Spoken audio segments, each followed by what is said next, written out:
Hey guys, nandito tayo sa Autocamp Ortigas at ipapaayos natin ito si Habagat.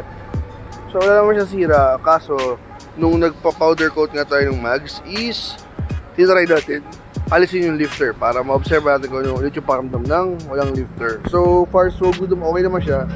Since mababa siya gamitin is wala tayong kahirap-hirap sa mga pagliko-liko, pag U-turn, so walang hirap. Kaso yun nga, sa pakiramdam, sa feels is para siyang feeling ko hindi siya big bike para sa akin, no? Kaya ang gagawin natin is pabike natin. So ang ginawa natin is ilagay sa lifter sa likod, then ibinaba natin ito ng 1 inch ayan, no?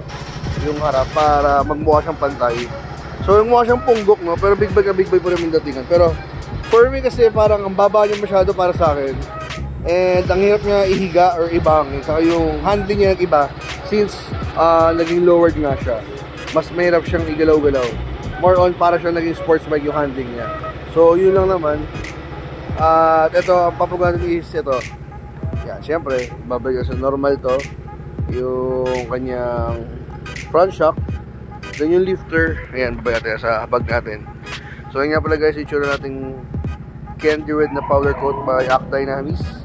At nais na yung mga bengkong meron na. Ayan, tapos yung tambucho natin sumusuko na, no? Sumusuko na yung long barrel project natin.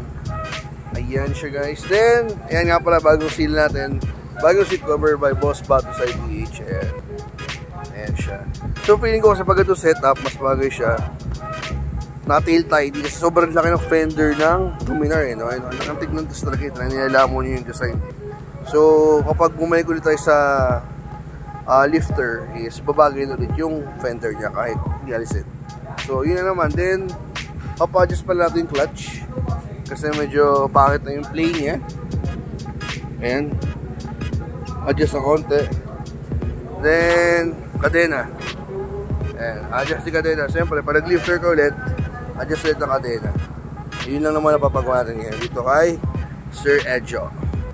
So, sa mga may problema sa Dominar nila, punta kayo dito Autocamp Ortigas, waste nyo. Then, dito kay Sir Edjo. So, yun na nga guys, di pa sinisimulan pero nakita na tayo agad ng sira. Ito na nga. Ang problema kasi yung housing ng ating clutch cable, no?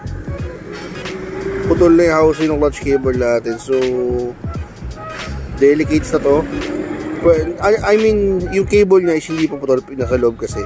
Pero, pag tagal-tagal, syempre, liko-liko, clutch is sa friction, pwedeng maputol na rin yung cable. So, palit cable tayo, 500 kasama kabit. Aray! So, ayan siya guys, ito yung clutch niya, ayan, no, kalawang na, kita niya naman, ito yung housing. So, prevention is better. Diba? Kaya sa paputulong lang ka sa daan, iyak ka talaga, malala. Ayan, so, buti pag papacheck ka sa mekaniko, pacheck mo na lahat.